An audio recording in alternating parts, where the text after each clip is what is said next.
আপনি সবার প্রিয় হলেন, রব আপনাকে দেখতে পারে না, তো প্রিয় হলেন কার?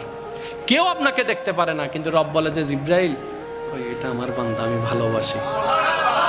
মওলা সোয়াব তো নাই, জান্নাতে যাইতে গেলে তো সোয়াবের দরকার আছে, কিন্তু আমার তো হায়াত অর্ধেক শেষ, বেশি দিন আর বাঁচবো না। কারণ আগের মানুষ 70, 80, 90 বছর বাঁচত, এখন 40, 45, 50, 60-এর মধ্যে সবাই চলে যাচ্ছে। মওলা আমার তো 40 বছর শেষ, আমার তো 45 বছর শেষ, এই বাকি অল্প হায়াত আমি কি করবো? এত সোয়াব তো কামানোর কোনো সুযোগ নাই। আমি যদি 5 বছর বাঁচি তাহলে রোজা পাবো মাত্র 5 বার, হজ তো 5 বার করতে পারবো না, সামর্থ্য তো আমার কাছে নাই। ও মওলা, কত কাজের কারণে তো নামাজ ছুটে যাচ্ছে, ইচ্ছাই অনিচ্ছাই। মওলা আমি এতগুলো সওয়াব কিভাবে কামাবো?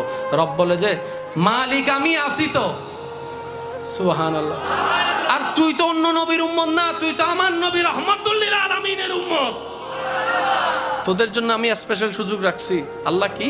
সূরা ফুরকানের 70 নম্বর আয়াতে আল্লাহ পাক বলছেন, ইল্লা মান তাবা ওয়া আমানা ওয়া আমিলা আমালান সালিহান ফাউলাইকা ইউবাদদিলুল্লাহু সাইয়্যাতিহিম।